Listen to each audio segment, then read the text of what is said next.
Praise the Lord. आप सबको जय मसीह की। मैं परमेश्वर का धन्यवाद देता हूँ आज की सुबह दिखाने के लिए। एक और दिन परमेश्वर ने हम सबके जीवन में जोड़ दिया। हम परमेश्वर को कोटि कोटि धन्यवाद दें। एक नया संदेश लेकर मैं आपका दोस्त पास्टर राज मसीह आपके सम्मुख उपस्थित हूँ। और आज का संदेश है बीमारियों से जुड़ा हुआ, क्योंकि ज़्यादातर लोग बीमारी के ही मैसेजेस भेजते हैं कि हम बीमार हैं, हमारी चंगाई के लिए प्रार्थना कर दीजिए, और फ़ोन करते हैं। तो बहुत ज़रूरी है इन बातों को जानना। 3 सवाल हैं बीमारी से जुड़े हुए, आज उनके जवाब हम देखेंगे।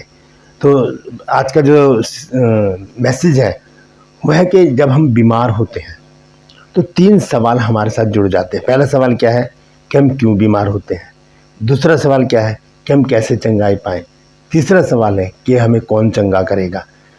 तो इन तीनों बातों को हम देखेंगे। तो बने रहिएगा मेरे साथ शुरू से लेकर अंत तक। पूरा वीडियो देखिए और इसे शेयर भी कीजिए, ताकि बहुत से लोग जो बीमार हैं और चंगे होना चाहते हैं वो इस संदेश को सुनकर चंगाई पाएँ और भला चंगा जीवन जिए। Praise the Lord. True pulse में आज का सवाल है कि जब प्रभु यीशु मसीह अपने दूसरे आगमन में आएंगे तब कितने स्वर्गदूत यीशु मसीह के साथ आएंगे। अगर जानते हैं तो कमेंट्स में लिख दीजिए, नहीं तो डिस्क्रिप्शन में आपको इस सवाल का जवाब मिल जाएगा। Praise the Lord. आइए एक छोटी सी प्रार्थना करके आज के वचन को शुरू करें।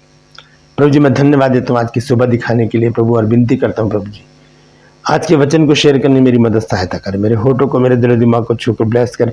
मेरी आत्मा, मेरा शरीर तेरे ही कब्जे में रहे, ताकि बोलने वाला मनुष्य नहीं मैं कि तेरा आत्मा हो। जो भी गुड़ वेद की बातें इसमें छिपी हैं वो प्रभु हम पे प्रकट करना। और विनती करता हूँ प्रभु, जितने भी लोग इस वचन को देख रहे हैं, सुन रहे हैं, सब पर मैं तेरी आशीष बोलता हूँ। हर एक को आशीषित कर, हर एक की रोग बीमारी को, चिंता को, परेशानी को अपने सामर्थ्य नाम के द्वारा दूर कर दे।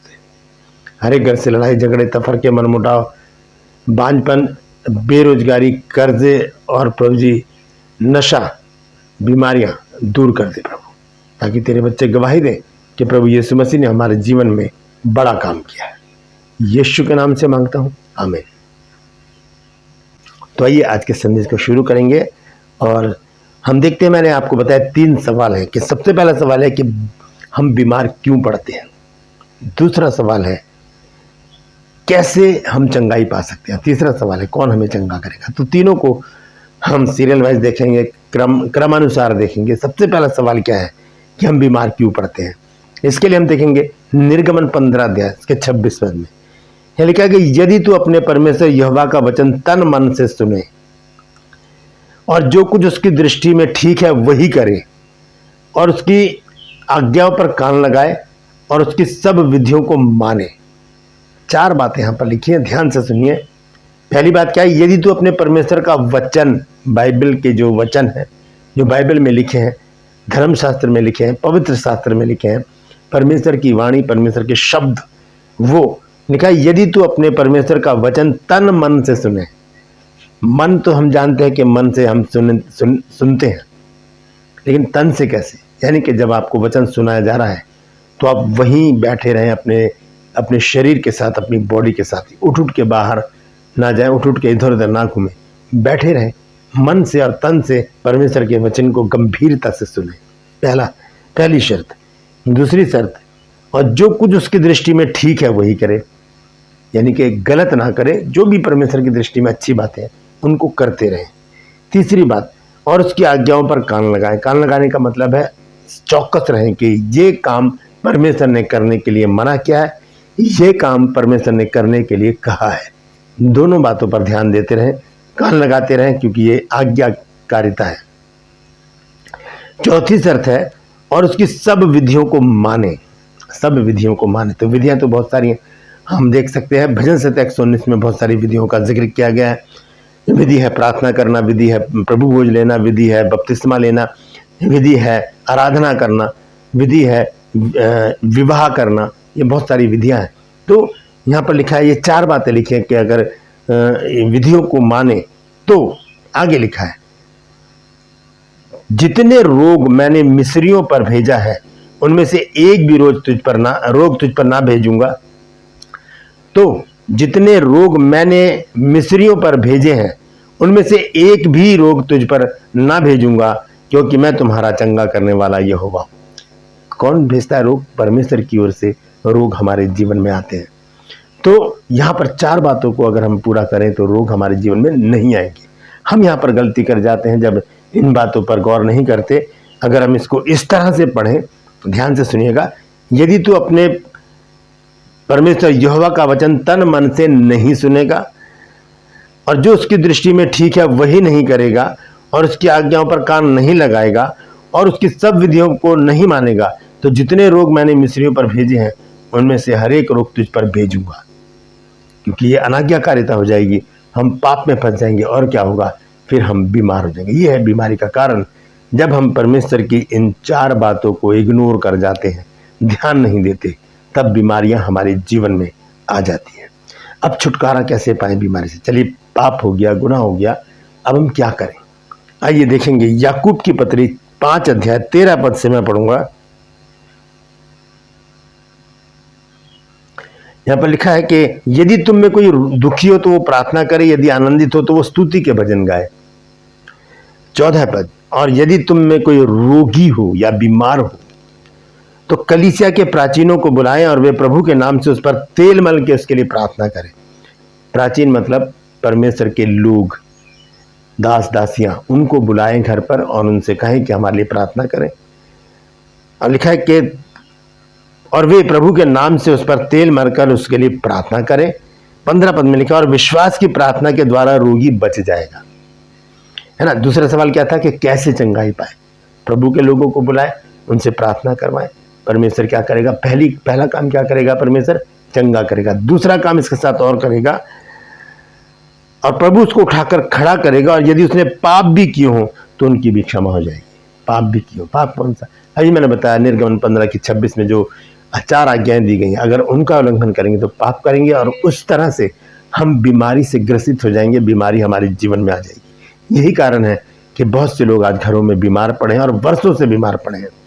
तो क्या करना है आपको कि परमेश्वर के लोगों को अपने घर में बुलाएं, उनसे प्रार्थना करवाएं, और क्या होगा, परमेश्वर उनकी प्रार्थना सुनकर आपको चंगाई देंगे, और वो जो पाप आपने किए हैं आज्ञा का उल्लंघन करके, उन पापों की भी माफी हो जाएगी। यहाँ लिखा है कि 15 पद में, और विश्वास की प्रार्थना के द्वारा रोगी बच जाएगा और प्रभु उसको उठाकर खड़ा करेगा, और यदि उसने पाप भी किए हो तो उनकी भी क्षमा हो जाएगी। तो ये दूसरा सवाल क्या था कि कैसे चंगाई पाए? प्रभु के लोगों को बुलाएं और उनसे प्रार्थना करें। तीसरा सवाल, कौन चंगा करेगा? हमने पढ़ा था अभी निर्गमन 15 की 26 आयत के आखिरी हिस्से में कि मैं तुम्हारा चंगा करने वाला यहोवा हूं। लेकिन हम नए नियम में जब देखते हैं तो वहां पर यीशु मसीह ने बहुत से लोगों को चंगाई दी, और यीशु मसीह के लिए भविष्यवाणी की गई यशायाह नबी की पुस्तक में 53 अध्याय में। आइए देखेंगे यशायाह 53 अध्याय उसके 3 पद में क्या लिखा है।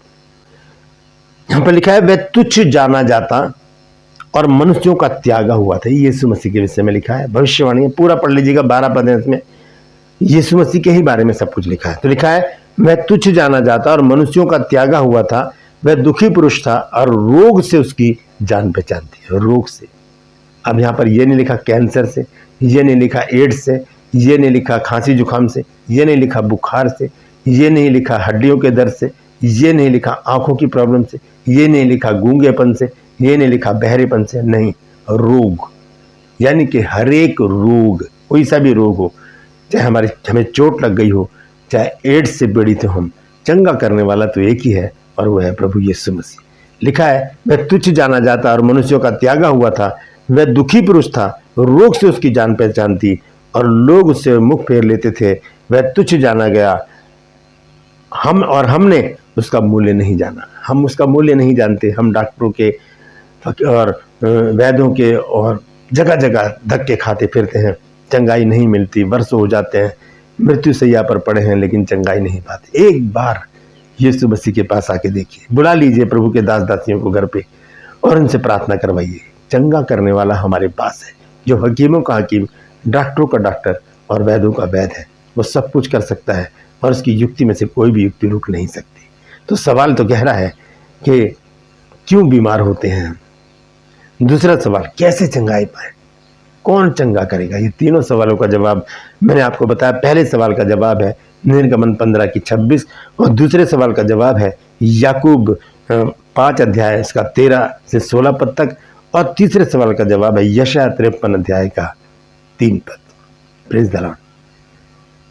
हाथ उठाइए अपने और प्रार्थना कीजिए प्रभु से, प्रभु मैं विनती करता हूँ, यदि मुझसे आज्ञा उल्लंघन हुआ है और ये रोग मेरे जीवन में आया है तो मैं प्रार्थना करता हूँ, प्रार्थना करती हूँ प्रभु मुझे चंगाई दे। मैं तेरे दास दासियों को अपने घर में बुलाकर प्रार्थना करवाना चाहता हूँ, प्रार्थना करवाना चाहती हूँ, ताकि प्रभु इस रोग से मैं छुटकारा पाऊँ और प्रभु जी मेरे पाप भी क्षमा हो जाए। यीशु के नाम से मांगते हैं, आमीन। छोटी सी प्रार्थना कीजिए, प्रभु आपके जीवन में अद्भुत काम करेंगे, आश्चर्य काम करेंगे। Praise the Lord. परमेश्वर इन वचनों के द्वारा हम सबको आशीष दे। यदि आज आपने कुछ नया सीखा है तो कमेंट्स में जरूर लिखिएगा और इस वचन को शेयर कीजिए ताकि और भी लोग इन बातों को जान सकें। ट्रू पल्स में आज का सवाल है कि जब प्रभु यीशु मसीह अपने दूसरे आगमन में आएंगे तब कितने स्वर्गदूत प्रभु यीशु मसीह के साथ आएंगे? अगर जानते हैं तो कमेंट्स में लिख दीजिए, नहीं तो डिस्क्रिप्शन में आपको इस सवाल का जवाब मिल जाएगा। मत्ती रचित सुसमाचार से सवाल है। Praise the Lord. मैं आपसे गुजारिश करता हूं कि मेरे इस दोनों चैनल को सब्सक्राइब कीजिए, बेल आइकन को दबाइए ताकि नोटिफिकेशन आपके पास पहुंचे, नया वीडियो बिना व्यवधान के आपके पास पहुंच जाए। मेरे वीडियोस को लाइक कीजिए, शेयर कीजिए और कमेंट्स बॉक्स में आकर मुझसे जरूर बातचीत कीजिए। आज के लिए बस इतना ही, फिर मिलूंगा एक नए संदेश के साथ एक नया वीडियो लेकर। तब तक के लिए मुझे इजाजत दीजिए, लेकिन अपना और अपनों का ख्याल रखिए और परमेश्वर की आज्ञाओं का पालन करने का प्रयास करते रहिए। Praise the Lord.